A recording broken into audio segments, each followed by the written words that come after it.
Alright guys, here we go. It is my favorite day of the week. Let's review SmackDown. So anyways, the show starts off with Cody Rhodes backstage and two assistants show up and say, "Mr. Rhodes, your locker room is right here, courtesy of the final boss." This was the worst acting possible, by the way. This was so bad, dude. This was the worst acting ever. Like, I thought I was still on the Pornhub tab for a sec. That's how fucking cheeks this acting was. Like, I wouldn't be surprised if they just got down on their knees and just started sucking Cody Rhodes' dick on the spot. You know, courtesy of the final boss. But I get what they're trying to do here. They're trying to show that The Rock is giving Cody Rhodes a little taste of what he can do for him. So anyways, the show kicks off with Trish Stratus cutting a basic promo. Just like, "Oh my god, I love this, I love that, I love you guys, I love Tiffany Stratton. Oh, by the way, let's bring Tiffany Stratton out here." And then we see Tiffany Stratton. And she just goes, "What time is it?"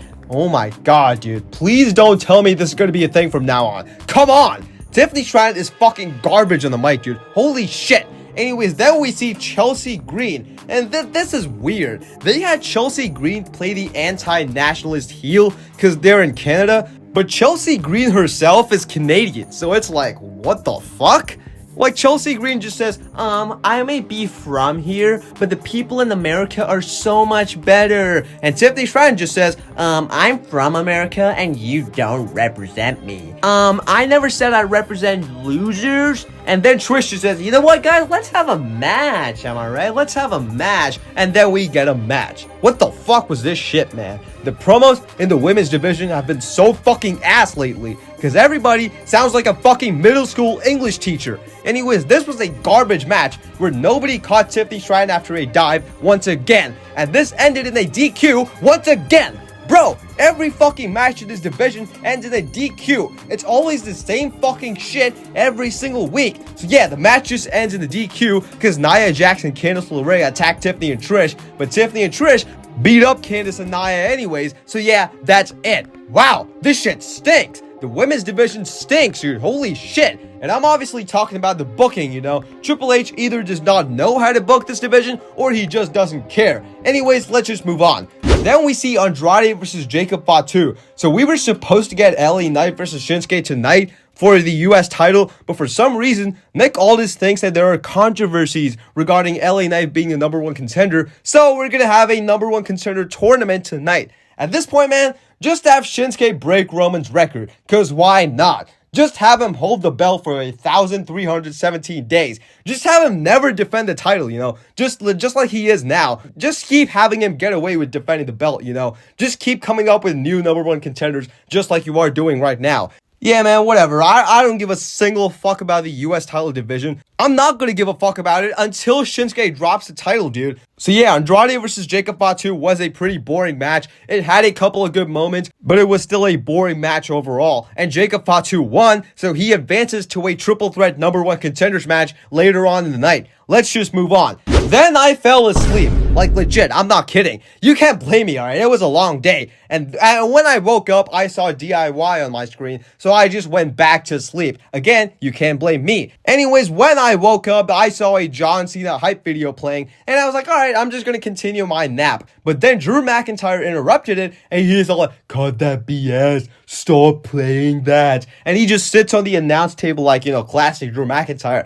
and starts shit-talking John Cena. Starts shit-talking CM Punk. Again, classic Drew McIntyre. And then we see Damian Priest, who says, "Drew, all you do is cry about everything. Our truth makes more sense than you." Like, okay, that was pretty good. And then he says, "If you weren't so obsessed with Punk, you could be world champion right now." And Drew says, "I am not obsessed with Punk." And there Damian just says, "Look at you right now. You're sitting like Punk." Like, okay, that was pretty good, you know. This was a pretty good back and forth. And then we see Seth Rollins. I swear to God that this was one of Becky Lynch's outfits, dude. I swear to God I've seen Becky Lynch wear this before. Holy shit. Anyways, yeah, Seth Rollins just cuts a basic Seth Rollins promo. "Ha ha ha ha ha ha ha ha. I remember the three of us at Money in the Bank last year, and I would have won that match and walked out with the world title if it wasn't for Drew McIntyre cashing in, if it wasn't for the referee, if it wasn't for CM Punk. But anyways, I'm gonna beat all of you in the chamber.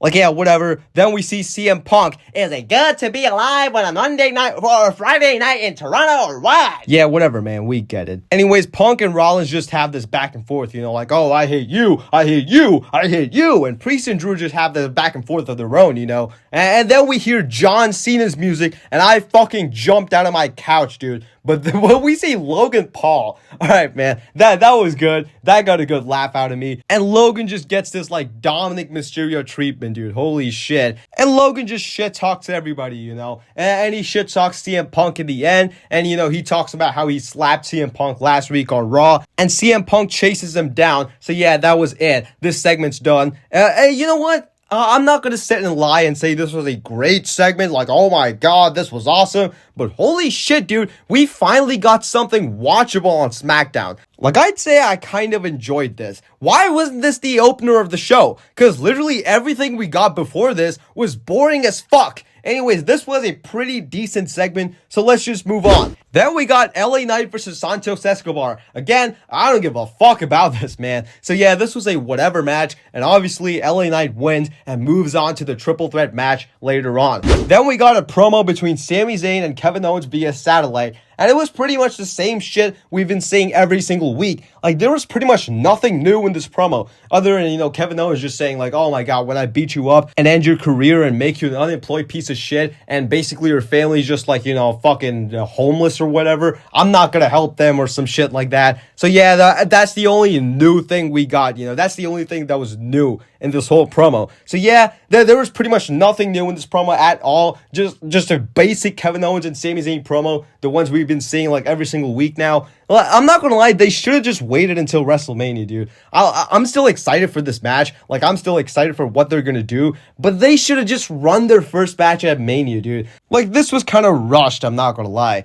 Anyways, yeah, this was a nothing segment. Let's just move on. Then we got Carmelo Hayes versus Braun Strowman. Short-ass match. Basically, Solo Sikoa attacks Braun Strowman because obviously, he doesn't want Braun Strowman to be in the triple threat with Jacob Fatu. And somehow it ends with Braun Strowman with a steel chair in his hands, and Carmelo Hayes pulls off an Eddie Guerrero and wins via DQ. So Carmelo Hayes is going to be in the triple threat. Then we got Roxanne Perez, Liv Morgan, and Raquel Rodriguez versus Bayley, Bianca Belair, and Naomi. Alright, dude, Naomi and Bianca look like they don't give a fuck about losing their tag belts. Like, they did not have that attitude, about losing their titles at all. They were just normal. But yeah, whatever. This was a whatever match. The only thing worth noting is that Roxanne Perez got the W by pinning Bayley. So there's that. But then we see Alexa Bliss, who attacks Roxanne Perez. Yeah, this was just whatever. Let's just move on. Then we get the triple threat number one contenders match. LA Knight versus Jacob Fatu versus Carmelo Hayes. Now, this was an okay match. Nothing too special. Just a decent TV match.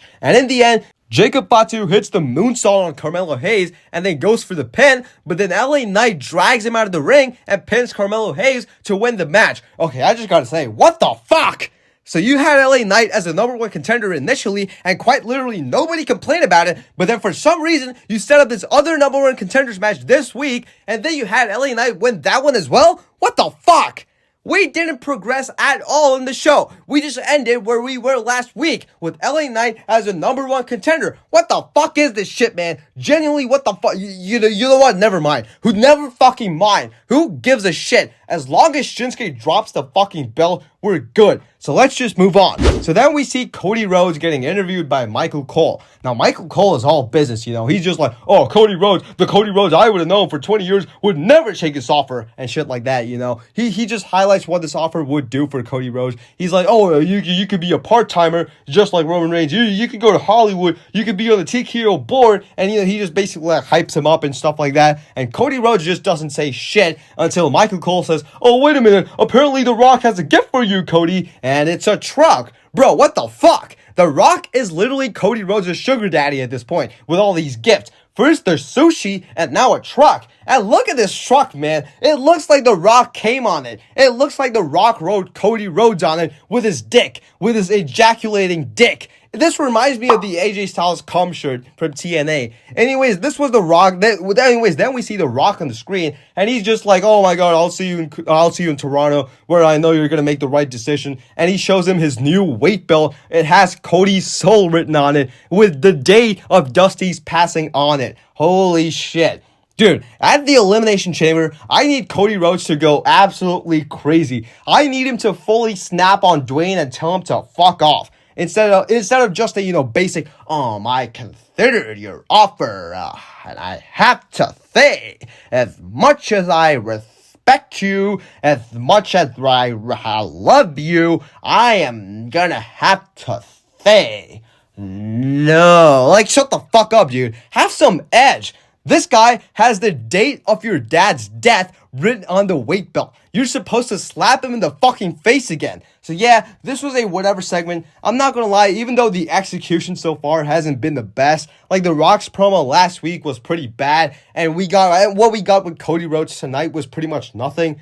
But I'm still excited for what they're gonna do, because it has a lot of potential. This can be great if done right. They better not fuck this up, man. They better fucking not. Here's how I think this should go. Have Cody Rhodes tell Dwayne to fuck off. And you can even have Cody Rhodes reveal that Dwayne and him were never friends, It's just that the company and TKO wanted them to get along on paper. Because that's what's best for business, Especially with, the Netflix deal going and stuff. They just wanted them to get along on paper. So The Rock just says, okay, well, here's the thing. My champion is still going to be walking out of WrestleMania with that title. Too bad it's not going to be you. And then later on in the night, at the Elimination Chamber match, The Rock helps CM Punk win. And yeah, that's right. CM Punk sells his soul to The Rock. The reason why I think CM Punk would be perfect for this role is because this is literally everything against CM Punk's character, This is everything he would stand against. The Rock took CM Punk's WrestleMania main event away